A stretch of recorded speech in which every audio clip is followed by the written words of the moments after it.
سبحان فالق الإصباح. Allahu Akbar! Ding dong.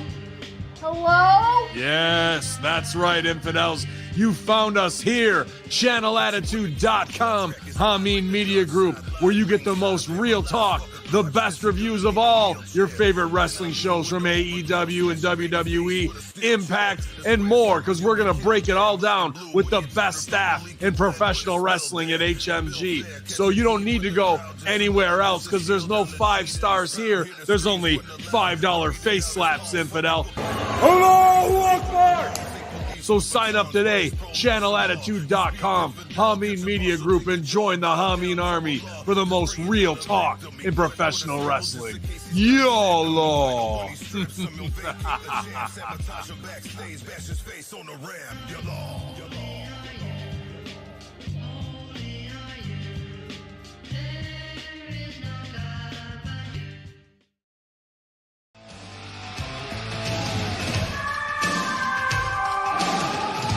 The PWC Network. What the world is watching and listening to.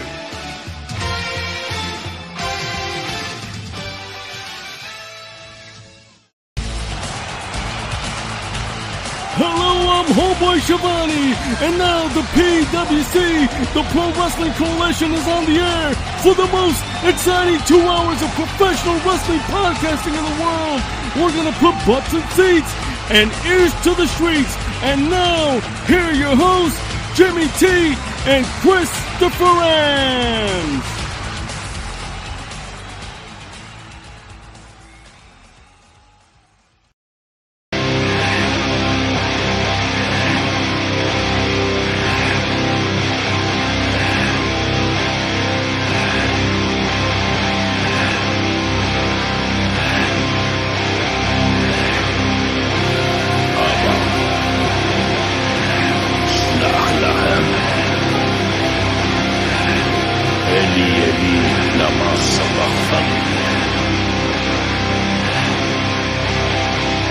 Pesach.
Hello everyone and welcome to the PWC Friday Night SmackTalk Monday edition. I'm your host Jimmy T, and my co-host, he is the founding father of the PWC with myself. He is the banger after MASH. He is Chris Ambs. Welcome back to the Smack Talk. It's been a while actually since you've done a Smack Talk, especially when it's just you and I.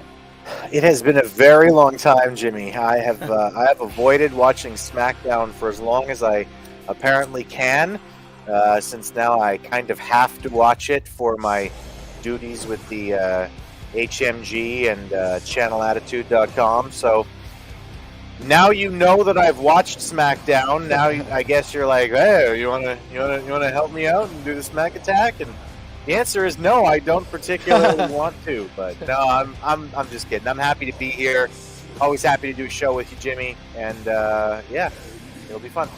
Likewise, dude. It's always a pleasure with you, my friend, and don't worry, man, we'll breeze through this. I mean, we don't have to really touch on everything per se, but we'll touch on all the main things on Friday Night SmackDown right here on the PWC Network for Smack Talk. And before we do get started though, Chris, have you ever wanted your own show? My own show? Could I have my own show, Jimmy? How would I do that? Well, if you ever do want to get your own show, you can. If you go to podbean.com/the PWC Network, well, you get a free month on us, dude. What? Can you believe that? For free. Awesome. 30 days, dude. It is awesome. So just like us, if you want your own show where you want to talk pro wrestling or whatever that might be, you can on us at podbean.com, affiliate code PWC Network, and you get a free month on us. And heck, Chris, I said this to you last time, we didn't even get a free month. I know. What's up So with yeah, that? screw you. Oh, I was going to say Podbean, but no, thank you, Podbean. Thank you, Podbean. We love you, Podbean. Absolutely. Anyway, Chris, let's get into Friday Night SmackDown. I was going to say Smack Talk, shall we? And we start with Cody and Roman Reigns in a pretty compelling sort of segment, dude, to be fair. And I'll just quickly touch on it because, you know, I think the people would want to know. But basically, Cody Rhodes gets into the ring. Well, first we get the Bloodline, shall I say. I mean, they drained the entrance. And then Cody drained his entrance. And to be fair, Chris, it felt like it was a battle of the pyros, man. Who got more pyro? I think Cody still wins out. But it is what it is. Anyway, Cody gets on the mic. He says he's not here to invade or engage in reckless negotiations. He's here to have a one-on-one, man-to-man conversation with his WrestleMania opponent. And he sees no reason for his compatriots to stay unless Roman feels he needs them here.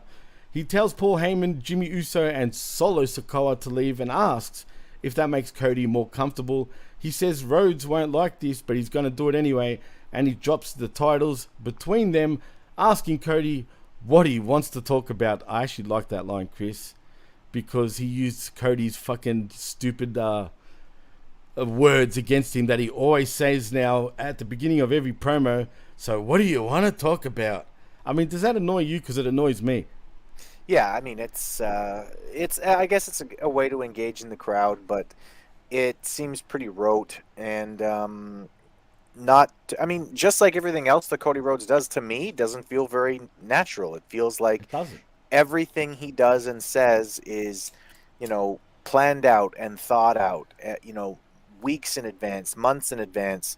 So, yeah, I mean, I like that Roman sort of brought it back to him with this, and you know, like you noticed that each entrance took about 16 minutes. So, I mean, it did. It was weird, man. It was kind of weird that it took that long before, you know, anyone even said anything.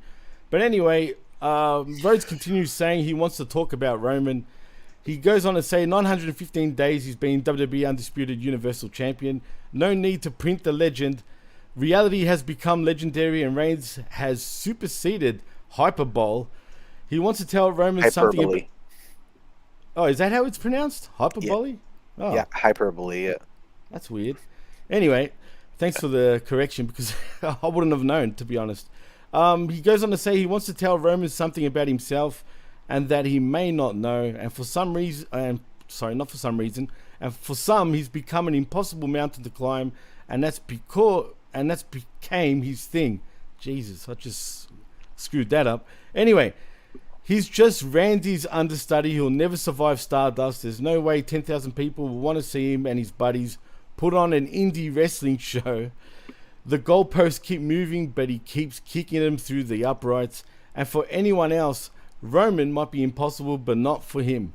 Reigns then tells him that was flawless and shifts gears, pointing at the Universal Championship and asking if he's ever won that one, before asking if he's ever competed for one of those or been in the main event at WrestleMania before, because he's pretty sure he did that, and that makes him the most experienced main event of all time.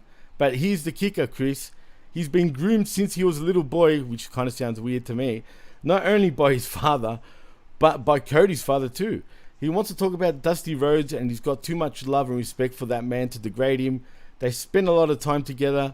The Dream put the confidence in him. He was the first one to tell him that he has it, and he does a little Dusty impersonation for us. He goes on to say they spoke for hours about everything, but especially about what he's doing now with main eventing WrestleManias and all of that. And you know what Dusty said about Cody? Nothing. He never said anything to Roman about him ever. Maybe with Seth Rollins or Kevin Owens he did. But when he and Dusty were hanging out, it was like Cody didn't even exist. This is a lot, and he wishes Dusty were right here, right now. He knows Cody misses him, and Roman misses him too. Reigns picks the titles up and puts them back on his shoulder and says he knows Dusty isn't here anymore, but know this, if there's anything he didn't teach Cody, Roman will. I love that line. Reigns then offers a handshake, and this weird look comes over Cody's face.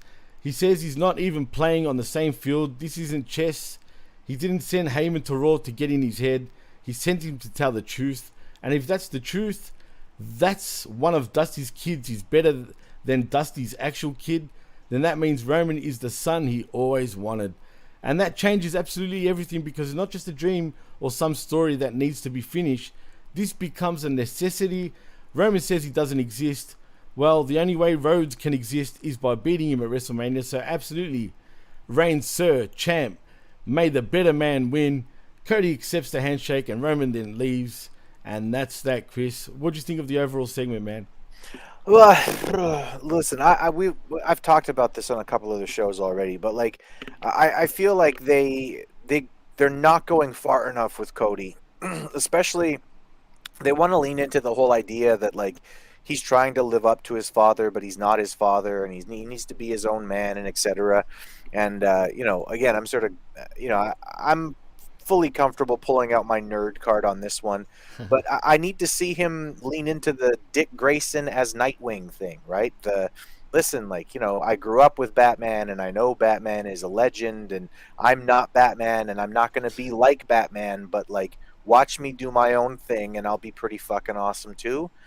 I really wish they would lean further into that, more of like, listen, yeah, okay, like my dad was a legend, and I know you all loved him, and I loved him too, but he wasn't the father that he was a professional wrestler.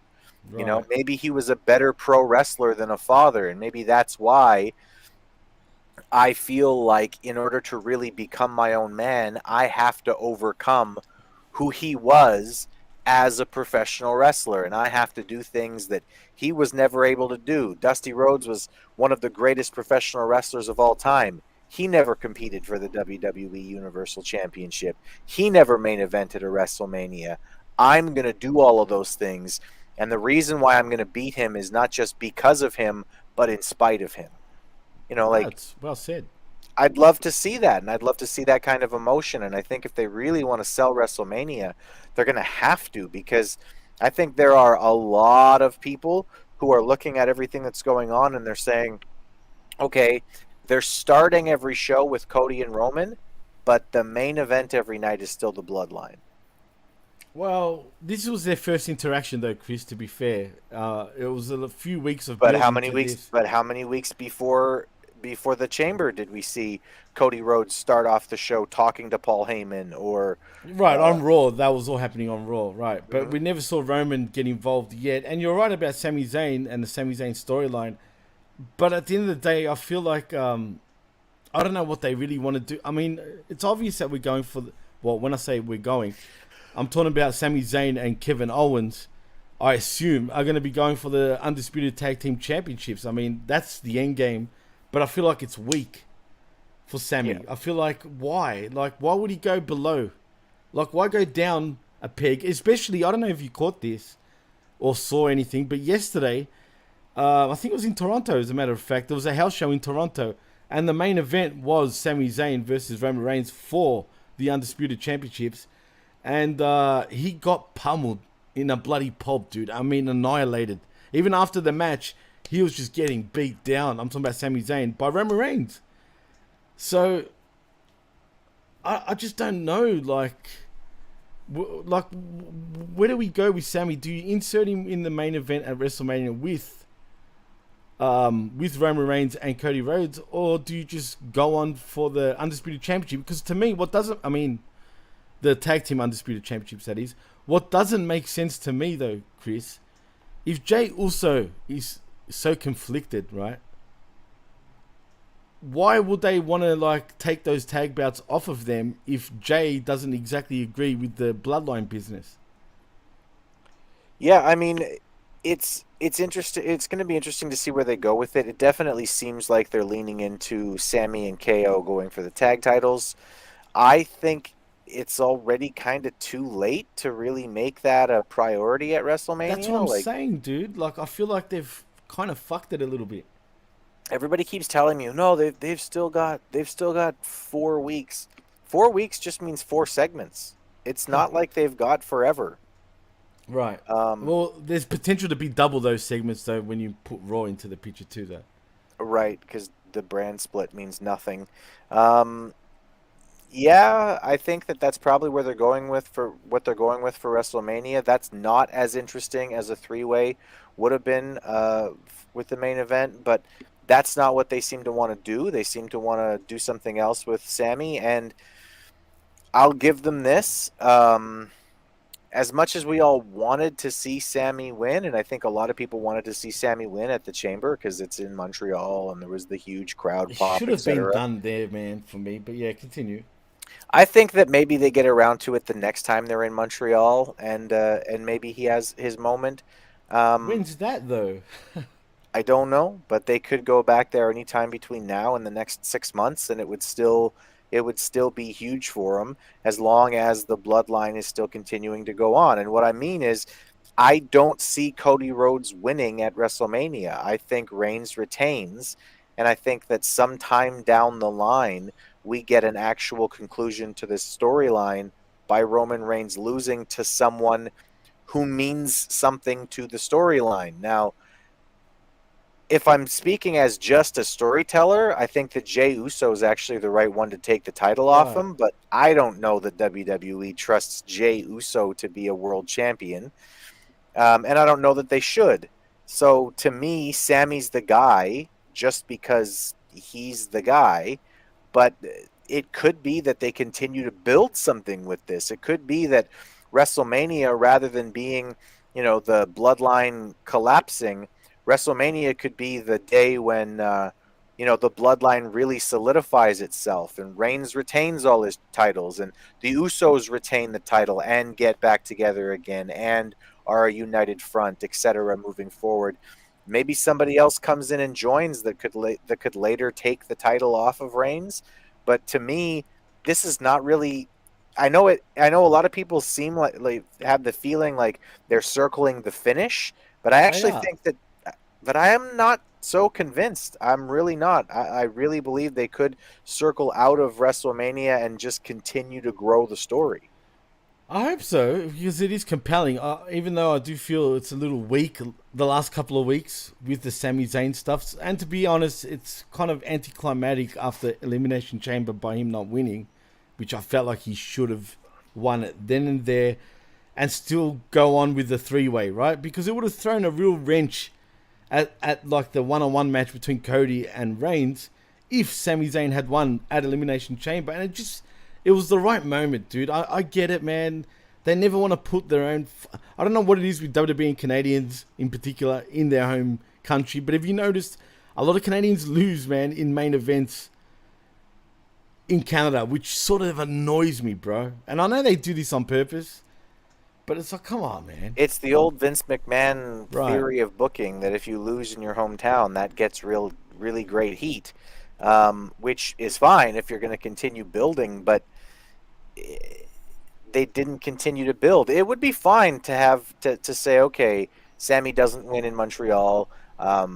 I think that actually would have been the wrong place to do it, just because Roman's held the title. Well, because Roman's held the title for 900 days, and we're a month away from WrestleMania. You have to let him at least hold it till Mania. See what I mean? Then add Sammy to the main event. But see, there's the problem, and it's funny because everyone, if you go back, say 3 weeks ago, everyone was convinced Cody's going to win. If it wasn't Sammy, it's Cody, right? He's going to win the fucking championship. But it's funny because now we're all getting the impression, and it does kind of feel, I won't lie, that Roman is going to fucking win, right? And actually, one of our listeners said in our chat, which was a good suggestion, our good old friend of the show, Chris Whelan, he said that, he goes, how about we do this at WrestleMania, where he goes, he's cool with Cody not winning, right? And everyone seems to want Roman to go on and have those bouts for over 1,000 days for whatever reason, suddenly, right? But you get Randy Orton coming in and fuck Cody up, and it makes sense, right? I mean, it's kind of a good idea because, you know, they've got that legacy history. But why would Orton, like, want to attack Cody for him returning? Like, what are you doing here? You're not meant to be back. I mean, what would be the story if that was to go down? Yeah, I don't like it just because it doesn't have anything to do with anything, and we haven't seen Cody. It's not like Cody's been talking shit about Randy in his promos. It's not like, you know, if Cody had been saying things like, when I first came here, I was under the thumb of another maniacal leader who was forcing me to do things too, so I understand what your family's going through, Roman. And if he was saying that kind of thing, then maybe, but they're not building that at all.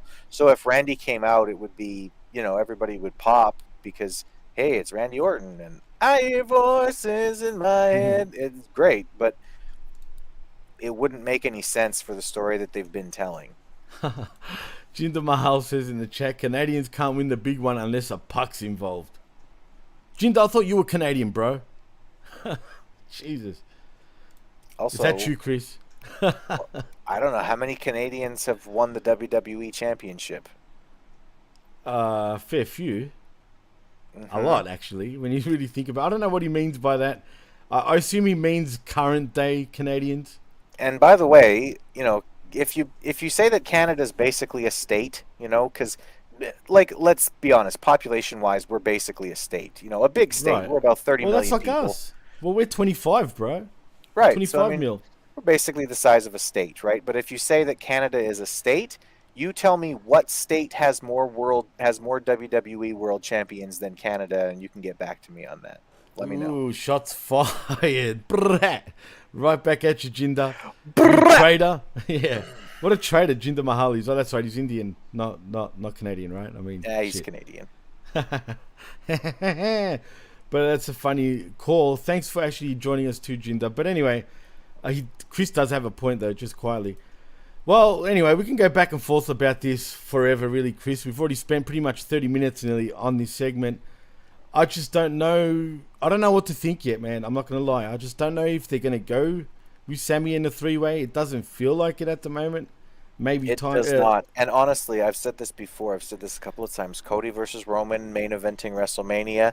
I know there are people out there going, oh, I've been creaming in my pants about this main event. Good for you. I'm not mad at you for being excited about it. I'm not. Chris, is this true? Jinder says Bret Hart lived in Wyoming when winning belt. Lol.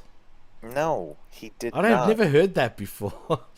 He was always, as far as I remember, he was always in Calgary, Alberta, Canada. I mean, he would go back and forth sometimes between Florida, as a matter of fact, and Alberta, but he would always go back to Alberta, like 6 months on, 6 months off type of deal. Yeah, and where you live is not the same thing as where you're from. Come on now. Exactly. I mean, Edge doesn't live in Canada anymore. Does that make him not Canadian? No, but, the WWE did try to do that for a while there because they weren't... Benoit. Do you remember Benoit from Atlanta, Georgia? From Atlanta, Georgia. Okay, fucked. Yeah, okay. Chris Benoit is from Atlanta, Georgia. Go fuck yourself. That used to irk me, bro. I'm not going to lie. That used to really annoy the shit out of me when they used to say that shit. But whatever. I mean, maybe it was his choice. Who the fuck knows? He was living in Atlanta, Georgia when he was alive. But whatever, man. Like, he's Canadian. It's like saying, I guess, Brock Lesnar, even though he kind of feels like an ordinary Canadian at this point. I mean, shit. He even represents Canada now when he fights in UFC and whatnot, Chris. So, I mean, do you feel that Brock is Canadian at this point? Or is he still American? No, but he's from the north of the United States. Like, right, he's from the borders, man. So yeah, people from the border area are basically the same. Like, there's no real difference between people from Minneapolis and people from Winnipeg. Like, they're the same people. Well, the accents are fucking similar too. That's right. That's right. That was very Canadian. You just went full Canadian on me, Chris. I did it on purpose. You're welcome. No, because out of all the Canadians I've ever interacted with, honestly, dude, your accent is so not like strong Canadian. Like, usually, yeah, I mean, I can tell that you're Canadian, but really deep down, you have to really like listen to you because you're not really like a boot or like. But that last sentence, I was full on Canadian, dude. Like, just the way you pronounce it was fucking top shit. Yep. I used to get that all the time when I lived in California. People would say, "Oh, where are you from?" I'd say, "I'm from Canada." No, I'd say, "I'm from Canada," and they'd go, "Oh, where's your accent?" I'm like, dude, I don't know. Well, is How it come normal? you don't say "a" all the time? I don't know. Canadians don't always say that shit, man. Come on. That's How come just you like don't saying, say "dude" and "bro" all the time? Like, yeah, I'm living Yeah. in California. Nobody says "dude" and "bruh" all the time. Oh my god. Well, it's like me saying mate all the time, right? So it's Right. like, whatever, man. Or g'day, Chris. Right. I think I say "mate" to you more than you've ever said "mate" on this show, and that's just because it's It's something. very rare. Yeah, it's just something that I do when I'm introing you for the fucking No, and that's skirmish. cool. I get it. But for real, though, I don't really use that unless I'm talking to, like, if I just walk up to a stranger, like, from behind, like saying, excuse me, mate, for example. Otherwise, I don't usually, like, really use it that much for whatever reason. You know what I mean? But I guess I'm not as hardcore Australian when it comes to certain words, you know? You're not a But- bogan. I'm not. Well, that's it. Yeah. I'm a wog, bro. I'm not a bogan. Exactly. That's what it really is. I just don't want to be labeled some sort of racist or some shit. You know what I mean? But that's the Yeah. fact. It is what it is. Anyway, let's move on. I'm not going to say much about this match, but I will say this: it was Liv Morgan versus Rhea Ripley in a decent match. But anywho, Rhea Ripley wins via submission with a bent over inverted cloverleaf, and also Dominic was in the corner of Rhea Ripley. Anything to really report on about this match? Nope, fine match. Everybody seemed to be doing a pretty good job. Rhea Ripley's awesome. She looked dominant, and she should have. She's looking really good lately, dude. I'm not gonna lie. I mean, shit. She's the biggest star to come out of Australia in the last 20 years right now, dude. She's the Australian Bret Hart. That's so weird every time you say that because I know what you're saying, but really, you know, she doesn't have the, you know, the wrestling skills of Bret Hart per se. Nobody has the wrestling skills Well, yeah. of Bret Hart. She's good in the ring, though. Don't get me wrong, but she's No, not she's Bret Hart great. in that sense. But I know what you're saying. She's literally the Bret Hart of Australia because in terms of star. Yeah. But anyway, yeah. So yeah, I'm not gonna really say anything about this match other than what you said. You're right. I mean, she looked fucking like a monster as she usually does, and yeah, that's that. We come back from commercial though, Chris, and the Bloodline are backstage together. Jimmy also spoke with Jay, and he said he needs time. He's better today than he was yesterday, and he'll let him know. Roman Reigns then says he's running out of patience, but not with Jay, but rather with Jimmy. Also gets up to go, and then let Jay know, and Roman fumes, and then that's that. Do you feel like Jimmy's going to turn on Roman? Nope, I You don't. don't? No, I Okay, actually interesting. feel like I really, honestly, I think where they're going with WrestleMania is that it's gonna be like another coming together of the bloodline. I feel like Jay's even gonna Like come the around. Half Foundation where they all hugged each other. Like, remember when Owen was crying and Yep. Brett just embraces him? Yep, That was such a great moment. fantastic something- moment. Do you think that's going to be? It's going to be one of those sort of things that happen, sort of similar. Yeah, that's what I think. That's what I really do think that. I think it's gonna be one of those situations where Jimmy and Jay are gonna, and I think that Jimmy and Jay are gonna help Roman retain at in the main event. I think that's gonna be their coming together. Fuck, I just feel like that would so piss Cody off. But hey, sometimes you got to do what's best for business, as Triple H would say. Anyway, we get another backstage segment though, Chris, and it's Rhea Ripley and Dominic Mysterio are walking backstage when they run into Santos Escobar.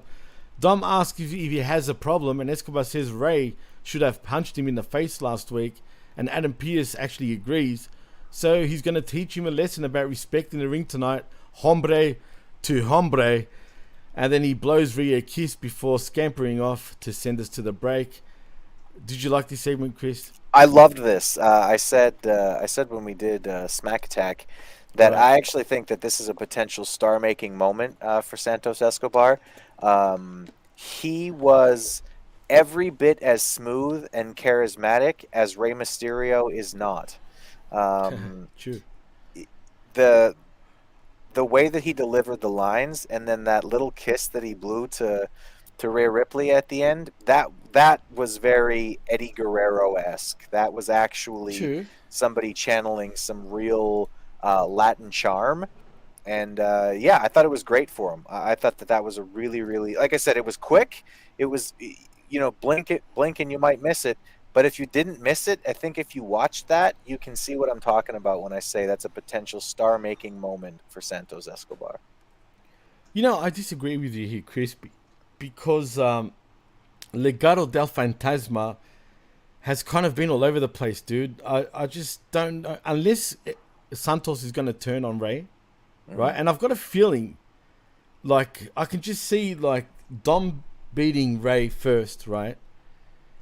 And then, Santos and Legado del Fantasma end up turning on Rey for being a disgrace. Because at the end of the day, Santos is meant to be a heel. That's right? But this was nothing heelish about him. Not the last couple of weeks. I haven't seen that. Well, he's meant to be a heel. I don't know what they're trying to do with Santos, but I do feel like we're going to get a storyline where they do turn on Rey. Just for being a disgrace to Lucha or something like that along those lines, for losing to someone like Dom. And then we get Dom and Rey embracing each other, crying and whatnot by, say, SummerSlam. I think, anyway. But that's just my opinion. We'll see, because Santos and Legado have been booked fucking weak, dude. Like, in my opinion, up until this point.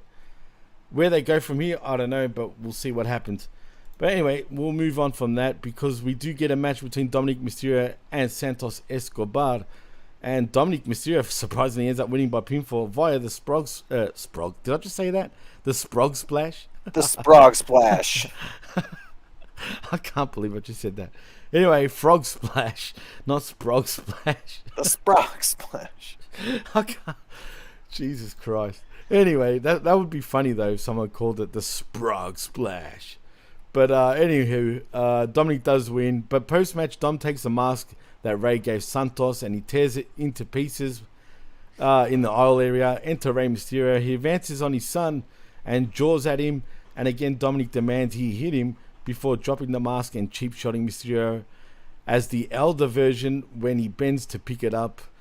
We see, and then that was it. And, whatever. They're just blah, blah, blah and whatnot. And then we get another interaction with Roman talking about the Sammy problem, but not much to report really other than that.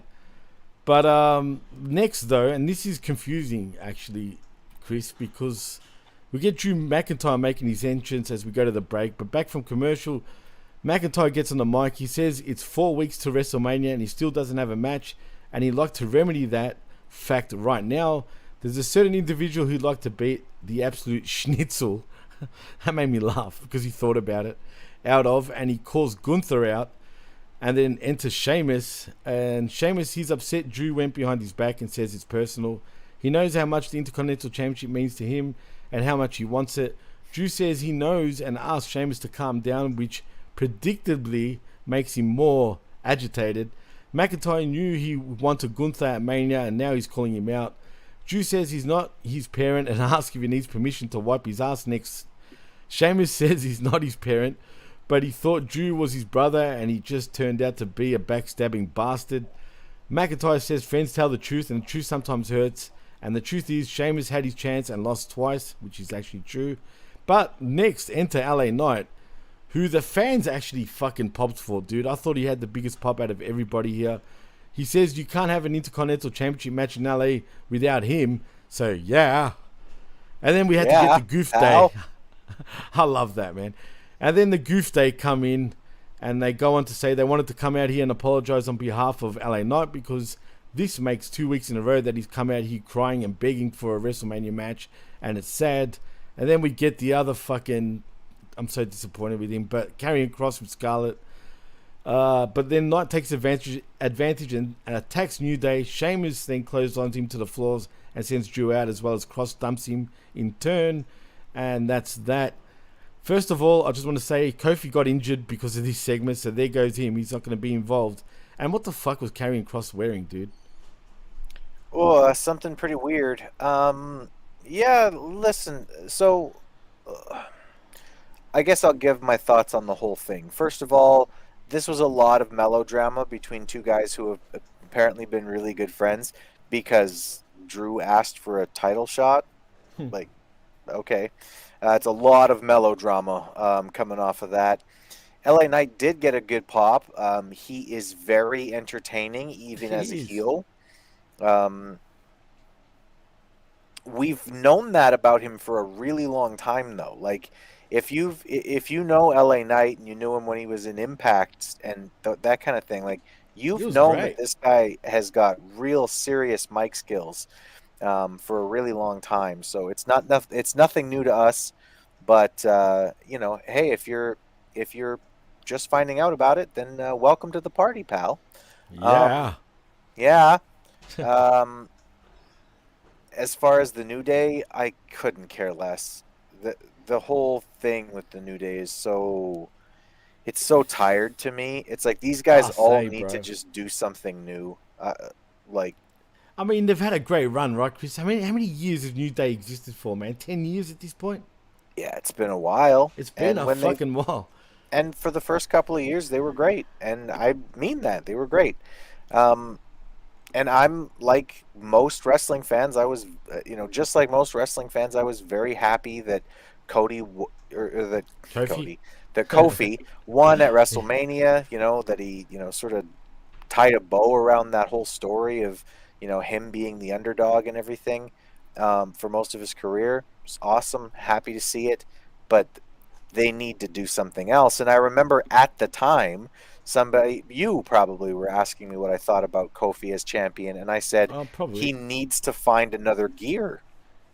You can't be the world champion coming out to fucking whatever the fucking what's that fucking instrument called the trombone. Yeah, that Xavier Woods plays.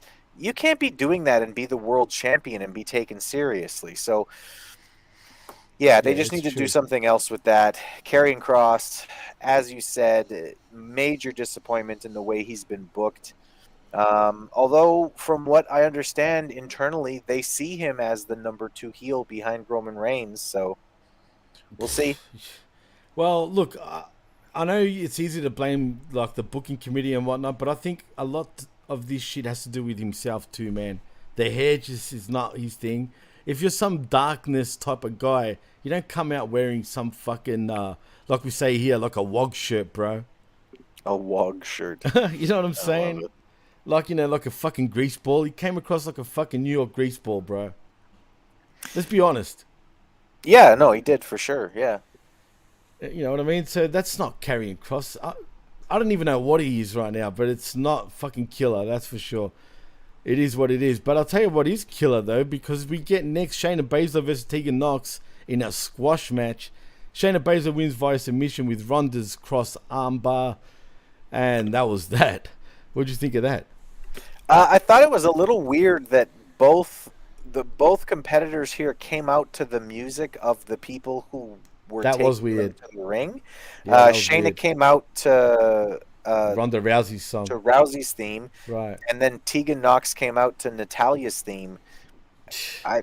That's very odd to me. By that same token, I guess Roman Reigns should come out to Cult of Personality, since that's Paul Heyman's theme. Actually, I'm glad you brought that up, because he came out recently, last week, as a matter of fact, saying he was doing an interview. Someone asked him what he thought about CM Punk, because everybody has to ask this question if you work for WWE. He says he doesn't like the guy, and he doesn't want him anywhere near back in WWE. I believe him when he says that. Fair enough, but I mean, it's not really up to him. Right, that's true. I still think that like one of the only ways that AEW is really going to climb out of the nosedive that they're in right now is to call up Phil and be like, "Listen, we're sorry. How can we make call up Phil? I'm sorry, Phil. You know what I mean? Sorry. I'm sorry, Phil. If I give you a hug on national television, will that do it?" Dude, man. But you're right. They fucking need him, bro. They really do. And thank you for saying that, because these AEW marktards, especially on Twitter, are in denial, dude.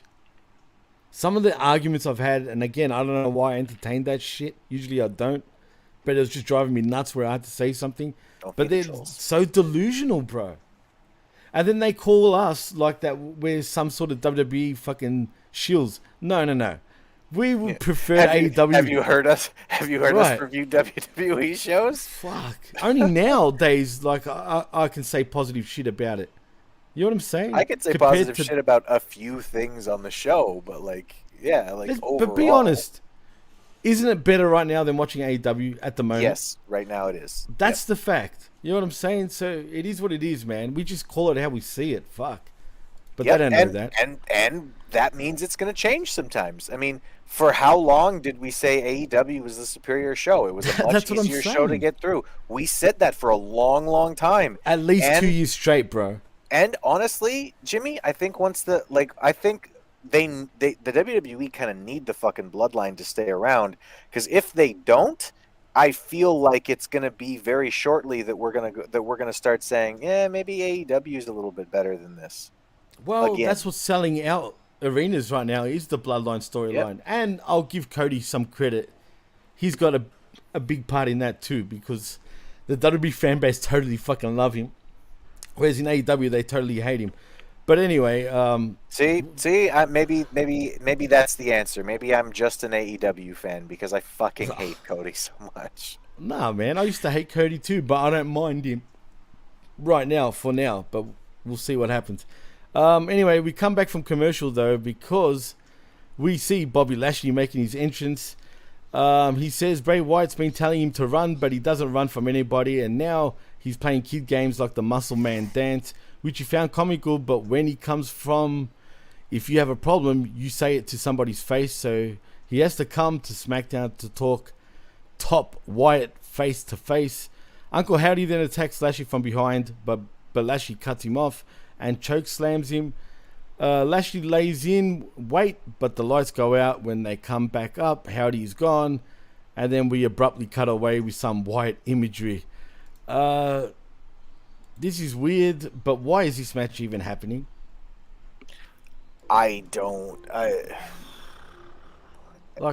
Seriously.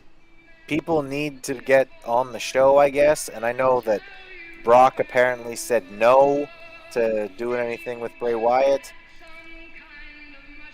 I don't know. Yeah, but Bray versus Bobby Lashley isn't really something that I had on my card of what I wanted to see for WrestleMania. Not just that, it's just it doesn't bode well for either one of these two to take a loss here, man. No, this is one of those situations where it would be good if they had some people who were part-timers who were willing to take a loss. Because both of these guys kind of need a win at Mania. Big time. And on top of that, Uncle Howdy looks like a damn jobber for me now at this point. Yeah, I mean, he got his ass kicked as soon as he came out. This is the same old argument that I've made about these dark, sinister characters. Fine, be dark and sinister. You can call it interesting if you want. It's never been terribly interesting to me. But the only way to make it interesting is to make sure that that guy is also a threat. You know, you need to make it clear that, if you fuck with Uncle Howdy, he'll kill you in the ring. Not he'll get his ass kicked and then have to turn the fucking lights on and off twice to get out of there. Yeah, that was pathetic, and I think they've already killed his momentum, unfortunately. Man, but it is what it is. So let's go to the main event, and that is before the main event, I just want to say that Roman sort of says to Paul that if Jay doesn't show up next week, he's going to blame Jimmy. And that's kind of weird. Do we get Jimmy getting a beatdown possibly next week or this week? I don't know. I think they're gonna stretch this out to make it harder to see what's gonna happen at Mania. I think that maybe Jimmy gets away, or he's not there, or Jay comes out to just barely placate Roman enough that Jimmy doesn't get hurt, or they'll do something to sort of keep the drama going rather than blowing it off with something. Yeah, I think you're right, but we'll see what happens. Anyway, as I was saying, the main event is Sami Zayn versus Solo Sikoa. In a decent matchup, to my surprise though, Sikoa ends up winning by pinfall with the Samoan Spike, and this is what bothers me. I feel like Sami now has been eating quite a few losses, man, since he lost to Roman Reigns. Yeah, it definitely seems like they're bringing him back down. Which doesn't sit well for me. It doesn't really sit well with me either, but I mean, I think that the story that they're trying to tell is Sammy's trying to take on too much and he needs Kevin in his corner, otherwise he can't be successful. I just hope we don't get such a fucking anticlimactic sort of finish, because I feel like if they win the Universal Tag Belts, and I assume they will, I'm hoping they don't go for that, don't go that route, but I just see that's what's happening. Do you think I don't think the people, sure, the people will cheer and whatnot, but it won't be the same, man. No, so what about, so let's book this, let's try to book this better then. Let's try to book something more interesting. Can we still talk about it a little bit? Yeah, we've got like 5 minutes here before I gotta get out of here. Let's do it. Let's say they do set up for the tag match, and that's where they go with for Sammy and KO versus the Usos at WrestleMania for the tag team championships.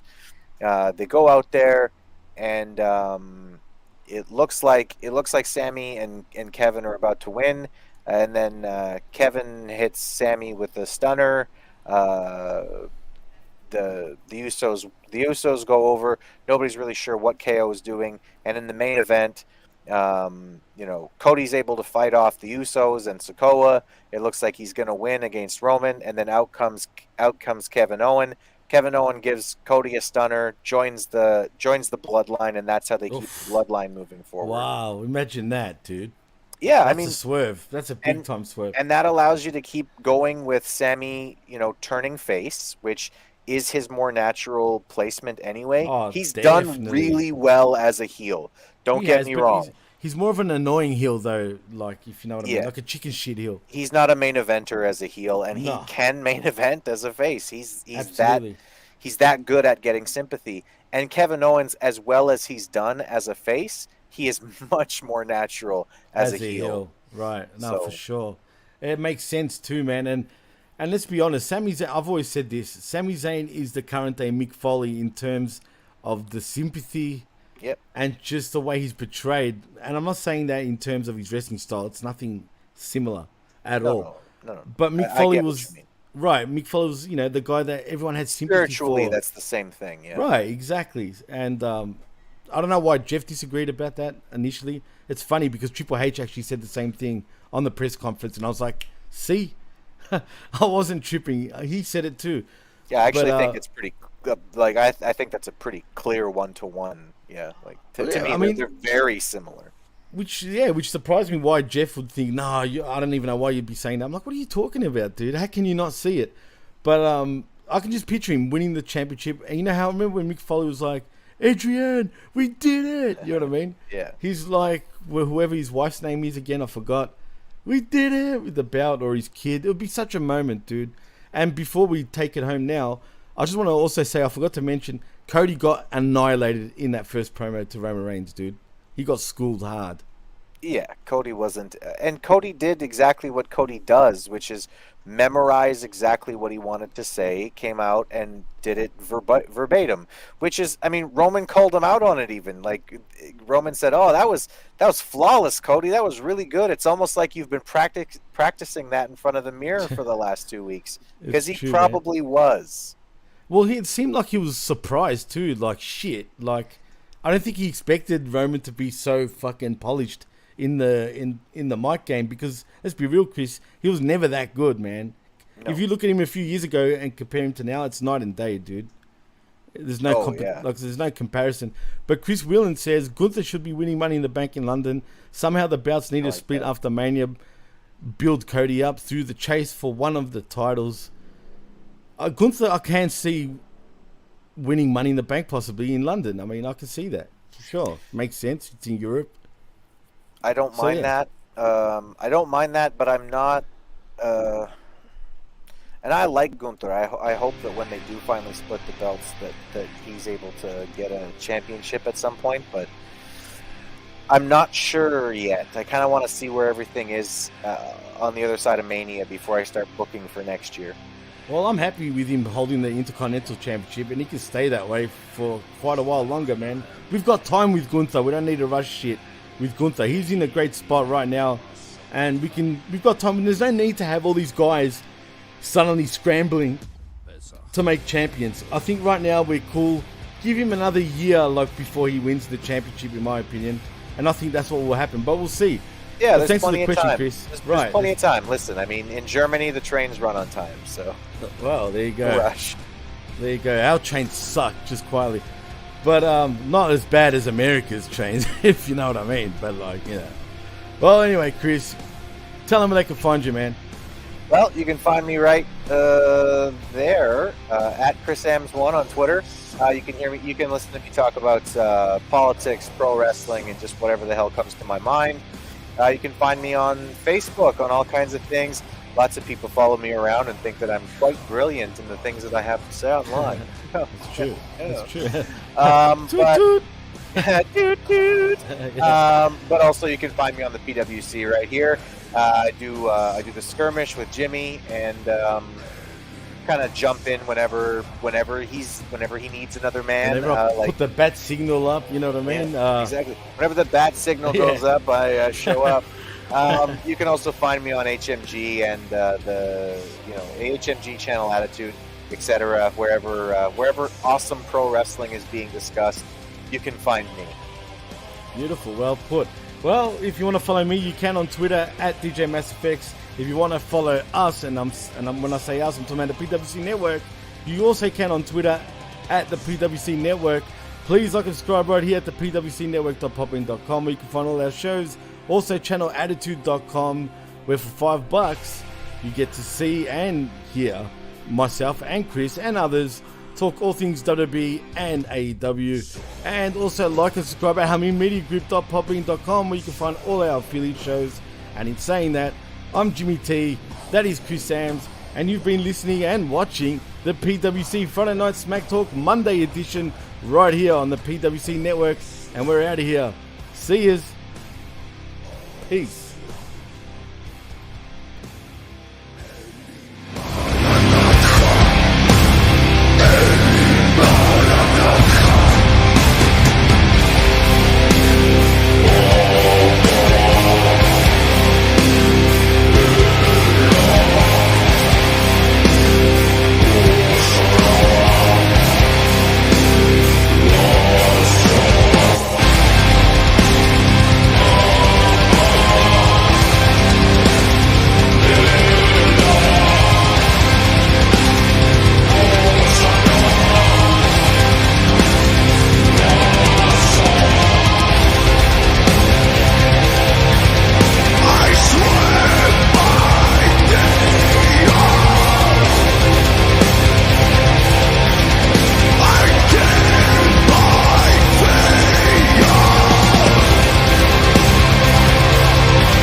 The PWC Network.